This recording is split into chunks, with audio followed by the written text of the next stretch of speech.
기다려. 죽고 싶어. 노래 좀 싶어. 싸갈 것 같아. 눈이 좀 무서운데? 신호가 있을 때 이거요. 아저씨한테 노래는 진짜 갖고 싶어요. 운전을 똑바로 해. 애도 낳았다고 나를 이렇게 하면 어떻게 되겠냐?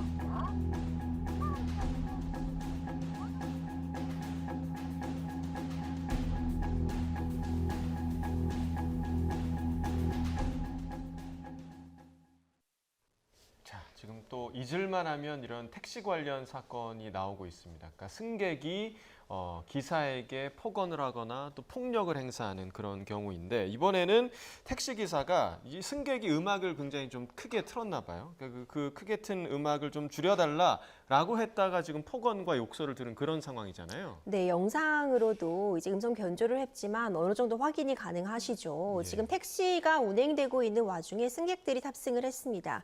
그런데 앞자리에 앉은 여성이 노래를 굉장히 크게 틀고 있었어요. 이 노래를 틀고 이제 어떤 영상 같은 걸 촬영하는 그런 모습을 보여줬는데 예. 노래 볼륨이 너무 크다 보니까 기사 입장에서는 운전에 방해가 된다고 느꼈고 볼륨을 좀 줄여달라고 부탁을 하게 됩니다.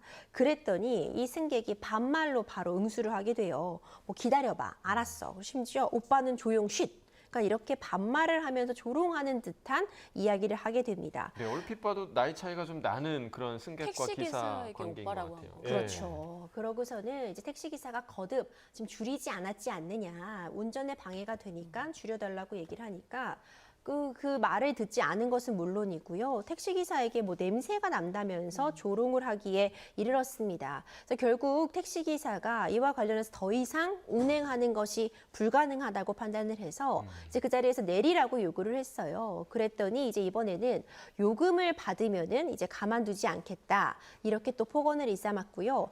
요즘 다 자동 결제가 되잖아요. 네. 그러니까 어플리케이션을 통해서 택시를 잡게 되면은 이제 자동 결제가 돼서 거기까지 운행한 요금 뭐 6,000원 정도를 자동 결제를 하니까 그 이후에 또 이제 문자를 보내면서 이거 환불하지 않으면은 운전하지 못하게 하겠다 이렇게 협박을 일삼아서 결국 택시 기사가 이 부분에 대해서 공포심을 느끼고 환불 처리를 진행해줬다고 하는데요. 예. 좀 안타까운 사고라고 볼 수 있을 것 같습니다. 네, 이 사건의 정황들을 좀 들어봤는데, 자 그러면 당시 승객의 폭언 수위 어느 정도였는지 직접 들어보시죠.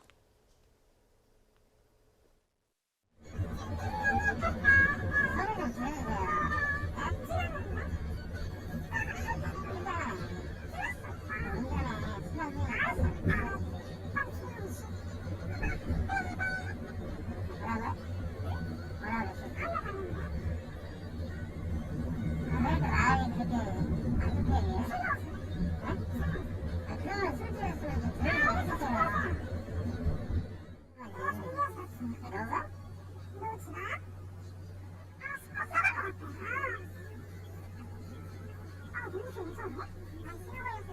이거요. 아가씨는 운전해서 갔나? 괜찮은데 노래.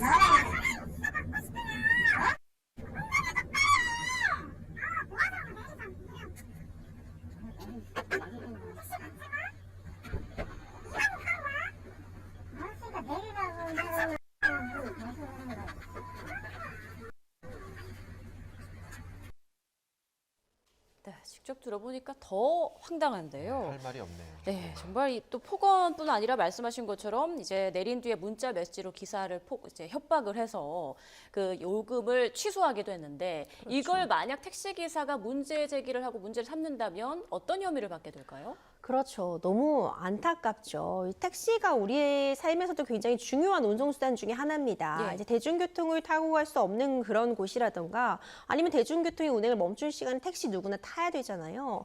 그런데 문제점이 이 택시 기사들이 굉장히 위험에 노출이 되어 있습니다. 이 취객을 상대해야 되는 부분에 대해서 굉장히 힘들다는 말을 많이 토로하고 있는데 이번 사안 같은 경우가 대표적이라고 볼 수 있을 것 같습니다. 그러니까 이와 같은 경우에 사실 욕설이 난무하고 있잖아요. 네. 이와 같은 경우에 당연히 이런 욕설한 부분 같은 부분에 뭐 모욕죄 같은 부분 적용이 가능할 것이고 한 가지 중요한 부분이 특히 이렇게 운행 중인 차량에서 운전자를 폭행하거나 한다면은 일반 폭행죄보다도 가중해서 처벌을 하고 있거든요. 예. 그래서 이번 사안 같은 경우에도 사실상 지금 어떤 물리적인 접촉이 없었다고 하더라도 이 정도로도 사실 큰 피해를 입힌 것이 분명해 보입니다.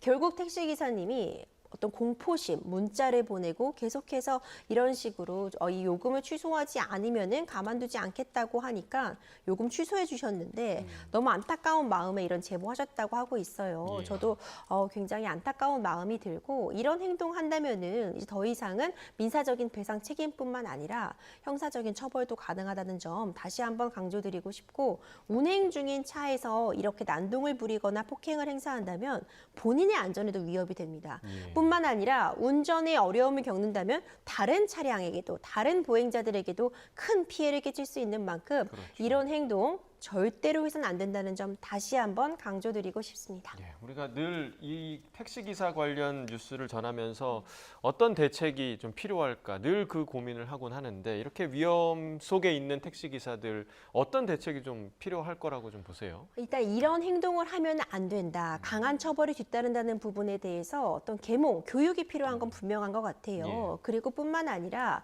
지금 어플리케이션을 통해서 이제 택시를 운영하는 분들이 굉장히 많기 때문에 예. 이렇게 상습적으로 문제가 되는 고객에 대해서는 우리가 흔히 얘기하는 뭐 블랙리스트 작성이라던가 아니면 이용에 대해서 택시기사가 해당 고객을 좀 거부할 수 있는 예. 이런 차원의 징계도 좀 필요해 보이거든요. 물론 이것이 실현화되기까지는 많은 논의가 필요할 것이고 이제 이걸 운영하고 있는 회사들 간의 복잡한 이해관계도 얽혀 있겠지만 언제까지나 이런 폭행에 노출되어 있는 부분을 좌시할 수는 없어 보입니다. 예. 그렇기 때문에 좀 더 높은 수위의 처벌 그리고 운영자뿐만 아니라 이용자 측면에서도 어떤 페널티라고 볼 수 있는 이용 제한 등의 조치가 함께 이루어져야지 실효적인 대책이 될 것이라고 봅니다. 네, 알겠습니다. 지금까지 임주혜 변호사와 주요 사건 사고들 짚어봤습니다. 고맙습니다.